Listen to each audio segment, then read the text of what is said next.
প্রায় 4 বছর পর জাতীয় স্টেডিয়ামে ফিরছে আন্তর্জাতিক ফুটবল। ভুটানের বিপক্ষে ঘরের মাঠে অভিষেকের অপেক্ষায় হামজা, ফাহমিদুল, সমিতরা। এদিকে জর্ডানের সাথে পয়েন্ট ভাগাভাগি করেছে বাংলাদেশের মেয়েরা। এসবের পাশাপাশি দেশ বিদেশের খেলাধুলার আরও খবর নিয়ে সাজানো হয়েছে আজকের ইসলামী ব্যাংক দীপ্ত স্পোর্টস। আপনাদের সাথে আছি আমি মোহাম্মদ হাসিব। হামজা, ফাহমিদুল, সমিতদের পাশাপাশি জামাল তবুদের পারফরমেন্সে বাংলাদেশকে এশিয়ার সেরা দল বলছেন ভুটানের অধিনায়ক নিমা ওয়াংডি। এবার মাঠের লড়াই এই মন্তব্যের প্রতিফলন ঘটাতে চায় বাংলাদেশ। ঢাকা স্টেডিয়ামে ফিফা প্রস্তুতি ম্যাচ শুরু হবে আজ সন্ধ্যা 7টায়। মঙ্গলবার সন্ধ্যা জ্বলে উঠেছে ঢাকা স্টেডিয়ামের ফ্লাড লাইট। হচ্ছে গুড়ি গুড়ি বৃষ্টি। কৃত্রিম আলোতে ফাহমিদুল, হামজাদের ছোঁয়ায় বদলে যাওয়া বাংলাদেশ ফুটবল দল ব্যস্ত অনুশীলনে। ভুটান ম্যাচের আগে নিজেদের শেষবারের মতো ঝালিয়ে নিতে বুধবার সকালে ঢাকায় আসবেন শামিত। তাতে মূল একাদশে প্রবাসী ফুটবলারের সংখ্যা হতে পারে 3। ভুটানের বিপক্ষে ম্যাচে কিছুটা সময় খেলবে ফাহমিদুল। শামিতকেও খেলানোর ইচ্ছা আছে। হামজা মূল একাদশে থাকবেন। এখন দেখতেছি আস্তে আস্তে মানে এই নাম্বার বাড়তেছে। সো এইটা আমি মনে করি এটা দেশের জন্য ভালো হবে। অফকোর্স লোকাল প্লেয়ার ওরাও খেলবে, বাট আপনি যদি দেখেন সবচেয়ে বেস্ট এক্সাম্পল হচ্ছে ফ্রেঞ্চ টিম, ম্যাক্সিমাম প্লেয়ার বাইরের। সো আর ওরা ওয়ার্ল্ড কাপ চ্যাম্পিয়ন হয়ে গেছে। বাট আমি সেম সিনারিও দেখতেছি এখন। যে ভুটানের সাথে ম্যাচ হেরে একটা সময় ফুটবল থেকে নির্বাসিত হতে হয়েছিল বাংলাদেশকে, সেই দলটা এবার সমীহ করছে লাল সবুজদের। বাংলাদেশ দলে আসছে ইউরোপের সেরা ফুটবলার, আরও যোগ হচ্ছেন। এতে এশিয়ার সেরা দল বলতেই হবে। ঢাকা স্টেডিয়ামের রূপটা আরো উজ্জ্বল হবে যদি ম্যাচটা নিজেদের করে নিতে পারে বেঙ্গল টাইগার্স। এমনটাই বলছেন ফুটবল প্রেমীরা। মোহাম্মদ হাসিব, দীপ্ত স্পোর্টস, ঢাকা।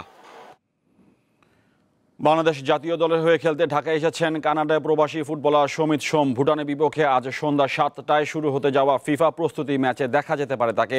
এরপর এএফসি এশিয়ান কাপ বাছাইয়ে সিঙ্গাপুরের বিপক্ষে খেলবেন তিনি। বুধবার সকালে ঢাকার হজরত শাহজালাল বিমানবন্দরে অবতরণ করেন সমিত। ভুটান ও সিঙ্গাপুরের বিপক্ষে বাংলাদেশ ভালো করবে বলে আশা তার। এএফসি এশিয়ান কাপ বাছাইয়ে সিঙ্গাপুরের ম্যাচকে সামনে রেখে গত 30 মে থেকে ঢাকা জাতীয় স্টেডিয়ামে ক্যাম্প শুরু করে হেভিয়ার কাবরেরার শিষ্যরা।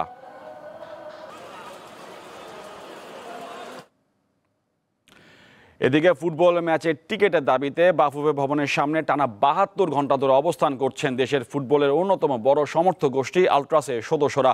বাফুফে ভবনের মূল ফটকে সোমবার বিকেলে হাজির হন আলট্রাসের 18 থেকে 20 জন সদস্য। প্রায় মাসখানেক আগে টিকিট কেনার জন্য বাফুফেকে চিঠি পাঠালেও কোনো নিশ্চয়তা পায়নি এই সমর্থক গোষ্ঠীরা। আগামী 10 জুন সিঙ্গাপুরের ম্যাচকে ঘিরে তাদের চাওয়া ছিল অন্তত 3,000 টিকিট। পরে 1000 টিকিট চেয়ে বাফুফেকে বরাবর আবেদন করে তারা। দাবি পুরোপুরি আদায় না হওয়া পর্যন্ত বাফুফে ভবন ছাড়তে রাজি নয় তারা। দেশের সমর্থক কিন্তু সবাই, কিন্তু ফুটবলের সাপোর্টার কারা এটা যদি বাফুফে আইডেন্টিফাই না করতে পারে তাহলে তো হবে না। এখন আমি যদি রাজনৈতিক দলের মাঝে টিকিট বিলি করি, তার ফুটবল সাপোর্টাররা রাজপথের। তাদের সাথে আমাদের একাধিক সশরীরে মিটিং হয়েছে, আমরা মেইল করছি, চিঠি পাঠাইছি।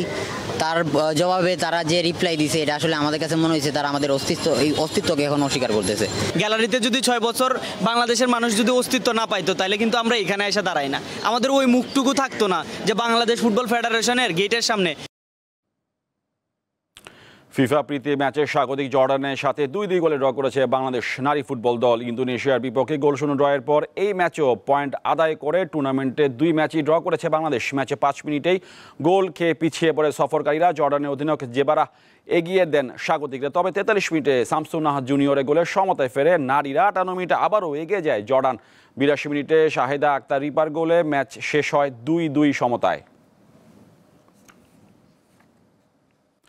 ক্রীড়া সামগ্রীর উপর বিদ্যমান কর ডলারের পরিবর্তে টাকায় করা পরামর্শ ব্যবসায়ীদের। নতুন অর্থ বছরে এমনটা হলে ব্যবসায়ীদের পাশাপাশি ক্রেতারাও উপকৃত হবে বলে মনে করেন গুলিস্তানের দোকানিরা। দেশে ক্রীড়া সামগ্রী ক্রয় বিক্রয়ের বিশাল জায়গা জুড়ে রয়েছে গুলিস্তানি স্পোর্টস মার্কেট। প্রায় 1000-এরও বেশি দোকান রয়েছে এখানে। অল্প দামে ভালো মানের বিভিন্ন ক্রীড়া সরঞ্জাম কিনতে ঢাকার বাইরে থেকেও মানুষ জড়ো হন এখানে। নিত্য পণ্যের সাথে তাল মিলিয়ে বাড়ছে ক্রীড়া সামগ্রীর দামও। তাতে ক্রেতার পাশাপাশি হিমশিম খাচ্ছেন ব্যবসায়ীরাও। বাজেটে আমরা যে খুব একটা ভালো ফ্যাসিলিটি পাই তা না।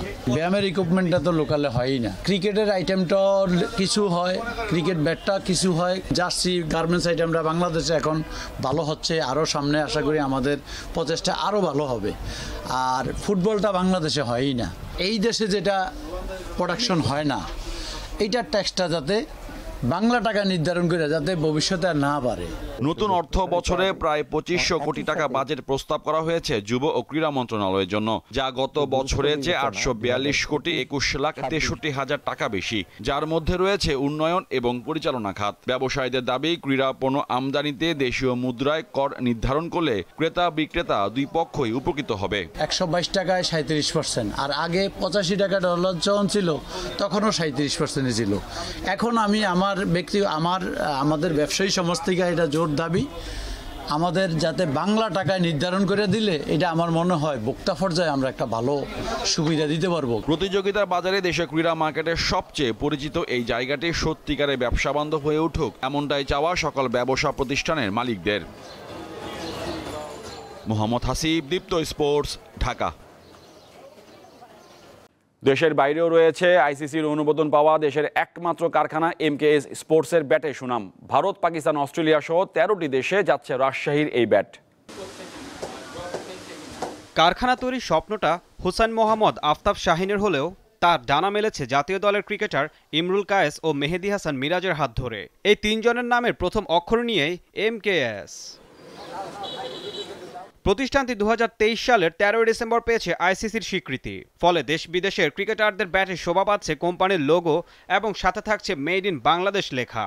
এমকেএস স্পোর্টস ব্যাট দেশের খেলোয়াড়দের মন জয় করেছে। পাশাপাশি ভারত, পাকিস্তান, অস্ট্রেলিয়া, ইংল্যান্ড, যুক্তরাষ্ট্র সহ 13টি দেশে যাচ্ছে এই পণ্য। দেশের বিভিন্ন জায়গার খেলোয়াড় ও ক্রীড়া অনুরাগীরা রাজশাহীর এই ব্যাট তৈরির কারখানায় ভিড় করেন। রিজনেবল প্রাইসের মধ্যে 3500 টাকা নিচ্ছে, বাট অনেক ভালো কোয়ালিটির ব্যাট। পাবনা কাশিমপুর থেকে আসছি আমরা এমকেএস একটা ব্যাট নিতে আর কি। ব্যাটের ব্যালেন্স, ব্যাটের কোয়ালিটি, ব্যাটের ওয়েট সব দিক থেকে আমার পারফেক্ট মনে হচ্ছে। এই কারখানায় জাতীয় দলের ক্রিকেটাররা পছন্দ মতো ব্যাট তৈরি করে নিতে পারছেন, যা আগে বাংলাদেশে সম্ভব ছিল না। ইন্ডিয়ার যদি বলি, আবার পাকিস্তান বলি, তারা কিন্তু তাদের প্লেয়াররা মন মতো ব্যাট পায়, বিকজ তাদের ওখানে ব্যাট ম্যানুফ্যাকচারিং হয়, তারা ইচ্ছা মতো কোম্পানিতে যাচ্ছে ব্যাট নিয়ে আসতেছে। আমাদের দেশের প্লেয়ারদের ক্ষেত্রে এটা কিন্তু উল্টো হয়ে যায়, তারা বাজার থেকে দেয়। বাট আমাদের ফ্যাক্টরিটা হওয়াতে তাদের জন্য বড় ফ্যাসিলিটিস এইটাই যে তারা এখানে এসে তাদের মন মতো পছন্দ মতো ব্যাট বানিয়ে নিতে পারে, কারণ একটা প্লেয়ারের কাছে সবচেয়ে ইম্পর্টেন্ট পার্ট হলো ক্রিকেট ব্যাট। তিনি জানান, বর্তমানে কারখানাটিতে বছরে 50,000 টেনিস ব্যাট এবং 5,000 আন্তর্জাতিক মানের ক্রিকেট ব্যাট তৈরির লক্ষ্য রয়েছে। দীপ্ত, বার্তা কক্ষ।